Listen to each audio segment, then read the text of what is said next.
Question number first में बोला गया है a wave function is defined as psi x.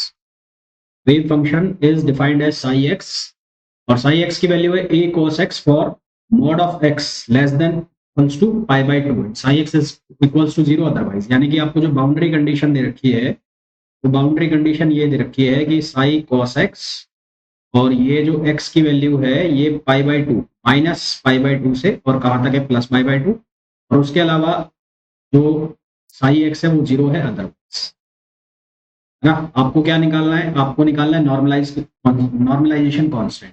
Normalisation की कंडीशन क्या लगानी है कि Sai star x, Sai x ये स्टार का मतलब है कंजुगेट, और डी एक्स, और इसकी वैल्यू क्या आनी चाहिए, 1 आनी चाहिए, जो भी आपको लिमिट दी गई है उसके अंदर। तो लिमिट आपको क्या दी गई है माइनस पाई बाई टू से और कहाँ तक दी है प्लस पाई बाई टू। यहाँ पर कोई कॉम्प्लेक्स वाला पार्ट तो है नहीं जो माइनस से मल्टीप्लाई होगा, तो यहाँ साई एक्स की वैल्यू रखोगे और उसका कंजुगेट, तो दोनों सेम वैल्यू देंगे। तो ये क्या बनेगा, ये बनेगा ए स्क्वायर जिसको मैंने बाहर निकाल लिया, ये बनेगा माइनस पाई बाई टू, ये प्लस पाई बाई टू, और ये हो गया कॉस स्क्वायर डी एक्स और इक्वल्स टू 1।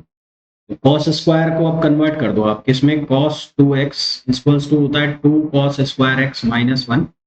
तो कॉस स्क्वायर x को आप लिख सकते हो 1 प्लस कॉस 2x अपॉन 2। उसी फॉर्म में लिख लो इसको, तो ए स्क्वायर अपॉन 2 बाहर आ जाएगा और ये बन जाएगा माइनस पाई बाई टू से और प्लस पाई बाई टू तक, और वैल्यू हो जाएगी कॉस 2x और डी एक्स इक्वल्स टू 1।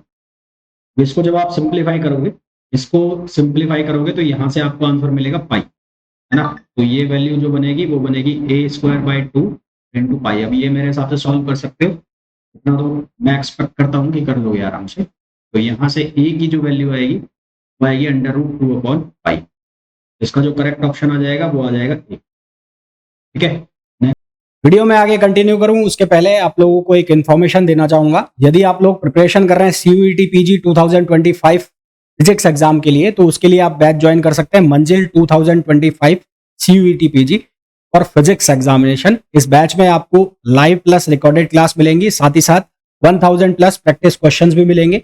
ये बैच अवेलेबल होगा Ninja prep app by Kapil sir पर, जिसे आप गूगल प्ले स्टोर से डाउनलोड कर सकते हैं। इसका लिंक आपको डिस्क्रिप्शन में भी है। साथ ही साथ अगर आप आईआईटी जैम एग्जाम की प्रिपरेशन कर रहे हैं तो उसके लिए आप बैच ज्वाइन कर सकते हैं लक्ष्य आईआईटी जैम 2025 बैच, जिसमें स्पेसिफिकली जो है वो क्लासेस रहेंगी, एक्सक्लूसिवली क्लासेस रहेंगी आईआईटी जैम के लिए, और साथ ही साथ आपकी टिफर के जो एग्जाम की प्रिपरेशन है वो भी इसमें हो जाएगी। इसके अलावा अगर आप CSIR नेट की प्रिपरेशन कर रहे हैं और गेट की प्रिपरेशन कर रहे हैं तो उसके लिए आप बैच ज्वाइन कर सकते हैं श्रेष्ठा बैच, जिसमें आपको डिटेल्ड प्रिपरेशन कराई जाएगी CSIR नेट एग्जामिनेशन 2024 दिसंबर और गेट 2025 एग्जाम की। और अगर आप केवल क्वेश्चन प्रैक्टिस करना चाहते हैं CSIR नेट एग्जाम के लिए, जेस्ट एग्जाम के लिए, गेट एग्जाम के लिए, तो उसके लिए आप बैच ज्वाइन कर सकते हैं विजय श्री बैच, जो कि CSIR नेट, गेट और जेस्ट एग्जाम के लिए है। साथ ही साथ अगर आप टिफर की प्रिपरेशन कर रहे हैं तो उसके लिए भी यूजफुल होगा।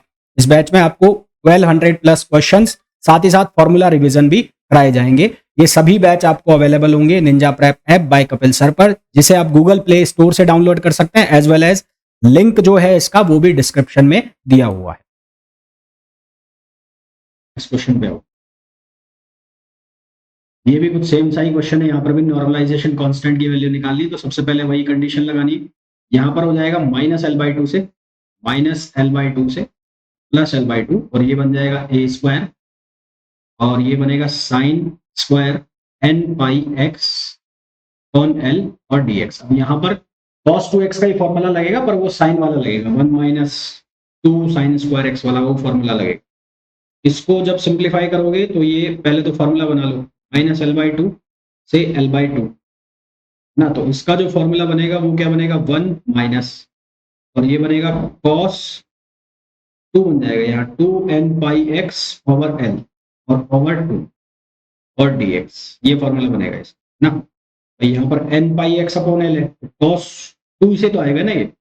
इसको जब सिंप्लीफाई करोगे तो a स्क्वायर अपॉन 2 तो बाहर चला जाएगा, तो यहाँ क्या बचेगा, यहाँ बचेगा माइनस एल बाई टू और ये एल बाई टू, ये होगा 1 माइनस cos 2n कितना बनेगा पाई एक्स ओवर एल और ये dx, और इसको टू क्या होना चाहिए 1। अब इसको भी जब सिंप्लीफाई करोगे तो ए स्क्वायर अपॉन 2 और यहाँ आएगा एल, यहाँ क्या आएगा, ये पीछे वाला 0 हो जाएगा, करके देख लेना, इंटीग्रेट लिमिट लगाओगे 0 हो जाएगा, क्या बनेगा, ये भी 1 बनेगा, तो ये a square equals to 2/l हो जाएगा, तो a की वैल्यू क्या हो जाएगी, √2/l।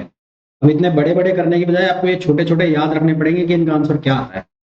हालांकि इस तरह के क्वेश्चन नहीं आते, फिर भी आ जाए तो डायरेक्ट याद रखना कि इस तरह के क्वेश्चन कैसे सॉल्व करना। कितना रहे, ये आ रहा है 2/l। इसका जो करेक्ट आंसर आ जाएगा वो आ जाएगा सी। नेक्स्ट क्वेश्चन पे आओ। इस क्वेश्चन में हमें बोला गया है wave function is defined as, wave function दो पार्ट में डिफाइन किया हुआ है, तो दो के लिए आपको नॉर्मलाइजेशन कांस्टेंट निकाल लेंगे। तो इसमें एक बार तो आप इंटीग्रेट कर दो माइनस इनफाइनाइट से और 0 तक, और ये हो जाएगा a स्क्वायर, और ये बनेगा e पावर 2α x, मैं डायरेक्ट वैल्यू लिख रहा हूँ dx, और दूसरा कहां से कहां तक हो जाएगा, 0 से इनफाइनाइट e पावर -2α x और dx। ठीक, इसको करो इंटीग्रेट, इसको इंटीग्रेट करोगे तो ये बनेगा a स्क्वायर, ये बनेगा e2α x अपॉन 2α, और माइनस इनफाइनाइट से और 0 तक इंटीग्रेशन। इसी तरह से इसका इंटीग्रेशन करोगे, ये e पावर -2α x अपॉन -2α, इसका इंटीग्रेशन कहां से कहां तक, इसका इंटीग्रेशन 0 से और इनफाइनाइट। ठीक है, और ये वैल्यू किसके इक्वल होनी चाहिए, 1 के इक्वल होनी चाहिए, क्योंकि आप नॉर्मलाइज कर, तो यहां से ये बनेगा, इसको सॉल्व करोगे तो a स्क्वायर अपॉन 2α, e की पावर माइनस इनफाइनाइट 0 वैल्यू देगा, और e की पावर इनफाइनाइट डिफाइन नहीं होगा, माइनस इनफाइनाइट वाला 0 हो जाएगा ना। a स्क्वायर अपॉन 2α, एक तो ये बनेगा यहाँ से, और यहाँ से भी बनेगा a square upon 2α equals to 1, तो ये बन जाएगा 2a square upon 2α equals to 1। तो इसको जब सॉल्व करोगे तो a square equals to alpha, और a की वैल्यू आ जाएगी √, इसका करेक्ट आंसर आ जाएगा ऑप्शन ए। फिर आओ नेक्स्ट क्वेश्चन पर। ये भी क्वेश्चन वैसा ही है, यहाँ पर लिमिट लगानी है माइनस इनफाइनाइट से इनफाइनाइट, तो माइनस इनफाइनाइट से इनफाइनाइट लिमिट लगाओ, बाहर निकलेगा a स्क्वायर, नॉर्मलाइजेशन कांस्टेंट है, तो ये बनेगा e पावर -2α x स्क्वायर और dx, ये किसके बराबर होना चाहिए 1। इसका इंटीग्रेशन या तो आप वैसे करो, और नहीं तो इसको आप गामा इंटीग्रेशन के फॉर्म में ले आओ, गामा इंटीग्रल के फॉर्म में। इसमें कैसे ला सकते हो, आप मान लो कि 2α x स्क्वायर किसके बराबर है, y के इक्वल है, तो यहाँ से dx की वैल्यू जो बनेगी वो बन जाएगी 1/2α, और 1/2α, एक मिनट बना ही लेते हैं। इसका पार्शियल डिफरेंशिएशन करोगे तो ये बनेगा 2α × 2x dx और dy। ठीक है, 2α 2x dx dy, और फिर यहाँ से 2α, x की वैल्यू को आप इसके फॉर्म में लिख दो, y के फॉर्म में, x बराबर कितना हो जाएगा, √y/2α, √y/2α, ये किसकी वैल्यू हो गई, x की वैल्यू हो गई, ये हो गई ना, हाँ, और ये हो गया dx और ये हो गया dy। तो यहाँ से इसको पूरे को आप लिख सकते हो y, ये 2 है ना, ये 2 को बाहर ही रखो, एक 2 तो बाहर ही रहेगा ना, एक 2 को बाहर रखो आप, 2 इंटू, क्योंकि ये वाला 2 है ना, ये भी तो मैंने, हाँ, तो y और 2α, और ये वाला 2 बाहर है, और dx इक्वल्स टू dy। तो यहाँ से dx की वैल्यू कितनी बनेगी, 1/2, और ये बन गया 2α, इसको मैंने लिख दिया y पावर -1/2 और dy, करके ऐसे लिख लिया। अब dx की जगह हम ये वैल्यू सब्स्टिट्यूट कर देंगे यहाँ पे, और ये कौन सा फंक्शन हो गया, ये हो जाएगा इवन फंक्शन ना, x की जगह -x रखोगे सेम वैल्यू देगा, तो इसको हम माइनस इनफाइनाइट की जगह क्या लिख, इनफाइनाइट से इनफाइनाइट की जगह 0 से इनफाइनाइट लिख सकते हैं, और 2 से मल्टीप्लाई कर देंगे, तो ये बन जाएगा 2a स्क्वायर 0 से infinite e power 2αx square की जगह हम क्या रख रहे हैं, y, तो ये बन जाएगा -y, और y पावर -1/2, और ये वाली वैल्यू तो आएगी साथ में dx की, ये बाहर भेज दो, ये कितना हो गया, √2α, और ये कितना हो गया dy, ये कितने किसके बराबर करना है, 1 के इक्वल। यहाँ पर गामा इंटीग्रेशन हो गया ना, गामा इंटीग्रेशन हो गया, गामा। तो यहाँ से क्या बन जाएगा, इसको सॉल्व करोगे तो a स्क्वायर और ये 1 अपॉन जो √1/2 गामा में वो कितना देता है, पाई वैल्यू देता है, तो ये बनेगा π/2 अल्फा इक्वल्स टू 1। तो यहाँ से a की वैल्यू आ जाएगी 2 alpha upon pi, 2 alpha upon pi power 1/4। हालांकि इतना बड़ा क्वेश्चन कभी नहीं आएगा। हाँ, ये वैसा ही जैसा पीछे वाला क्वेश्चन था, परंतु ध्यान रखना है ये किस तरह से क्वेश्चन सॉल्व हो। तो वीडियो को छोड़ने से पहले बात कर लेते हैं हमारे रिजल्ट की। तो 2023 में मैंने ये कोर्सेज वगैरह स्टार्ट किए थे। तो 2023 की अगर मैं बात करूं तो CUET PG का मैंने पहली बार कोर्स स्टार्ट किया था। कुछ एक बच्चों ने IIT के लिए भी ज्वाइन किया था मुझे। तो मोर देन 50 स्टूडेंट्स 2023 की मैं अगर बात करूं तो मोर देन 50 स्टूडेंट्स जो है वो बिग 4 यूनिवर्सिटीज मतलब DU, JNU, BHU और HCU में सेलेक्ट हुए थे। इसके अलावा कुछ एक स्टूडेंट्स IITs में भी सेलेक्ट हुए थे। बाकी जो अदर सेंट्रल यूनिवर्सिटीज है लाइक पंजाब, हरियाणा, हिमाचल, पांडिचेरी, उनमें भी काफी सारे स्टूडेंट सेलेक्ट हुए थे। अगर मैं बात करूं 2024 की, 2024 का अभी काउंसलिंग चालू है, चाहे वो IIT JEE JAM की बात कर लें, चाहे हम CUET PG की बात कर लें।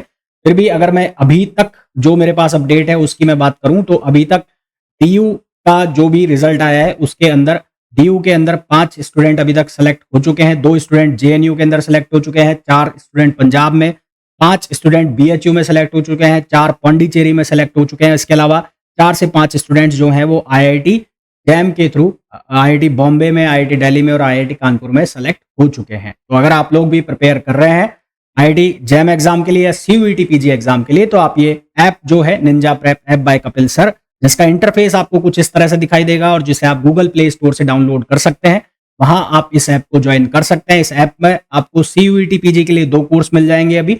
एक है विक्टर बैच जो कि 2024 का रिकॉर्डेड बैच है, जिसकी प्राइस 3800 रुपीज है, जिसके अंदर आपको जो थ्योरी सेक्शन है, क्वेश्चन सेक्शन है, टेस्ट सीरीज है, प्रैक्टिस क्वेश्चन है, वो सब अवेलेबल हो जाएगा। साथ ही साथ इस साल के लिए अगर फ्रेश कोर्स आपको ज्वाइन करना है तो उसके लिए आप मंजिल CUET PG 2025 ज्वाइन कर सकते हैं। ये बैच अभी रनिंग में है। इसके अलावा अगर आप IIT JAM 2025 की प्रिपरेशन कर रहे हैं तो उसके लिए आप ये लक्ष्य बैच ज्वाइन कर सकते हैं।